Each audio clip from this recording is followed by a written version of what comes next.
तो तीनों कृषि कानूनों को लेकर पूरे देश में 264 से ज़्यादा किसान संगठनों ने 5 नवंबर को नेशनल हाईवे जाम करने का फैसला कर रखा है।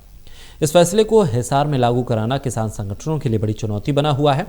हिसार में तमाम किसान संगठन इस संघर्ष में एकजुटता के संकट का सामना कर रहे हैं।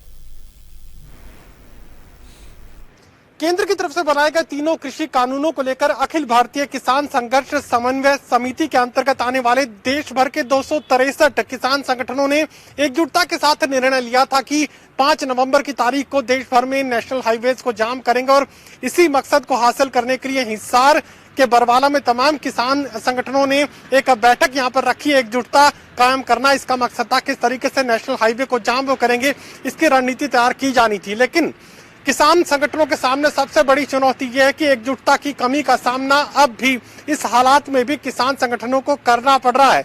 हम इस वक्त मौजूद हैं हिसार के बरवाला में और तमाम किसान संगठनों से जुड़े जो नेता यहाँ पहुंचे हैं, हम उनसे बातचीत कर हालात को समझने की कोशिश करेंगे। मुझे ये बताइए कि ये किस तरह के हालात हैं। देश भर में आंदोलन की बात की जा रही है, हाईवेज को जाम करने की बात की जा रही है, लेकिन एकजुटता का जो संकट है वो अब भी तमाम किसान संगठनों के सामने खड़ा है। सबसे पहले तो आपका धन्यवाद। मैं आपको बताना चाहता हूं कि आज सिर्फ हिसार के जो पदाधिकारी हैं भिन्न भिन्न संगठनों के, सिर्फ मुख्य पदाधिकारियों को बुलाया गया था। आम कार्यकर्ता की कोई हमने निमंत्रण नहीं दिया था। इस वजह से आज आपको ऐसा महसूस हो रहा है कि भाई सारे संगठन साथ नहीं हैं, लेकिन हमारे सारे संगठन साथ हैं और 5 नवंबर को सारे संगठन एकत्रित होकर के अब निर्णय लिया गया है कि सरसोद बिचपड़ी का जो नेशनल हाईवे है उसको जाम किया जाएगा। और आप देखोगे कि भाई सारे संगठन साथ है और बहुत विस्तार रूप से और बहुत ज्यादा लोग वहां एकत्रित होंगे।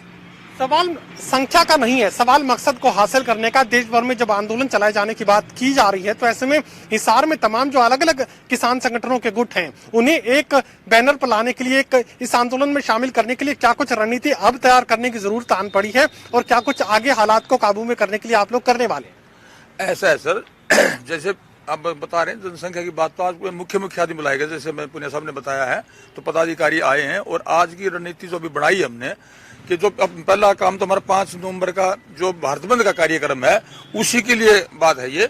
और हमारे सारे संगठन एक साथ हैं, कोई किसी प्रकार की बात नहीं। थोड़ा काम का भी समय है, अभी फसल कटाई का भी समय है, लेकिन हमारे सारे संगठन इकट्ठे हैं और मजबूती के साथ लड़ाई लड़ेंगे। जो तीनों कानून, काले कानून, जो कृषि विरोधी, किसान विरोधी हैं, उनके विरुद्ध ये हम भारत बंद का जो ऐलान है ये पूरे तौर से कामयाब रहेगा और जबरदस्त मतलब दिखाएंगे आपको करके। हम किसान संगठनों की एकजुटता सबसे बड़ी चुनौती इस वक्त किसानों के सामने है। देखिए जी, किसान संगठन सभी एकजुट है। ये हम 5 तारीख को आपको और दिखा देंगे, अपनी ताकत दिखाएंगे। लेकिन हम क्या कर रहे हैं जी, एक ही जगह जनता का भी हमें ध्यान रखना पड़ रहा है कि ज्यादा जनता परेशान ना हो। इसलिए हमने एक ही जगह प्रोग्राम बनाया है जो सरसोद बिचपड़ी चंडीगढ़ हिसार नेशनल हाईवे है। हम जनता को भी दुखी नहीं कर सकते, लेकिन ये सरकार तो पूरे देश को तबाह करना चाहती है। लेकिन हम जो लड़ाई लड़ रहे हैं, जनता को भी ये ध्यान रख रहे हैं कि जनता परेशान न हो। मेरा सवाल ये है कि एकजुटता सबसे बड़ी चुनौती इस वक्त तमाम किसान संगठनों के लिए कम से कम हरियाणा में तो बनी हुई है। तो तमाम जो बड़े मकसद हासिल करने हैं उसके लिए एकजुटता की जरूरत है, लेकिन संगठन बिखरे हुए हैं। देखिए, ऐसा पहली बार हुआ। 27 तारीख को दिल्ली के अंदर मीटिंग हुई जिसमें 263 किसान संगठन, जिसमें पंजाब के भी, यूपी के भी, हरियाणा के भी, छत्तीसगढ़ के भी, लगभग पूरे देश के संगठन इकट्ठे हुए हैं। और संगठन जो चलाने वाले लोग हैं उनकी मजबूरी है, क्योंकि किसान का बहुत भारी दबाव है किसान नेताओं के ऊपर। अगर अब भी किसान कोई नेता अलग अलग चलेगा तो उसको किसान माफ नहीं करेंगे, क्योंकि ये केवल अध्यादेशों की लड़ाई नहीं है, किसान के जीवन की लड़ाई है। और हरियाणा के अंदर भी आप देखोगे, अभी काम का समय है।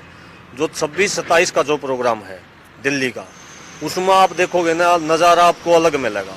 आप सिरसा से देखोगे, आप फतेहाबाद की 21 तारीख की पंचायत है, 16 तारीख को सिरसा के अंदर बहुत बड़ी पंचायत है। उसके बाद हिसार में भी अगर हमारी सलाह होती है 5 तारीख को, तो बड़ी पंचायत करके दिल्ली का जो भी निर्देश होगा, ट्रैक्टर से जाना होगा या पैदल जाना होगा, लाखों की संख्या में लोग जाएंगे और एक कंटिन्यू लड़ाई हम लड़ेंगे जिससे सरकार को वापस बैक मारना पड़े। क्योंकि अध्यादेश का कानून तो बना दिया, ऊपर से इन प्रणाली का भी बना दिया, ऊपर से बिजली अधिनियम लाने की कोशिश कर रहे हैं। अगर अब भी किसान नेता और किसान नहीं लड़े तो उसके बाद तो कोई विकल्प बचता नहीं। अस्तित्व की लड़ाई लड़ने का काम तमाम किसान संगठनों की तरफ से पूरी एकजुटता के साथ करेंगे, इस तरह के दावे जो है वो सामने रखे जा रहे हैं। और साफ तौर से बात कह रहे हैं कि नेशनल हाईवे को जाम करने का मकसद तमाम किसान संगठनों की तरफ से हासिल होगा और एकजुटता कायम करने को लेकर ये जो कोशिश है आगे बढ़ाई जाएगी। सहयोगी कमल के साथ doctor Mahesh Kumar, total news, Barwala, Hisar.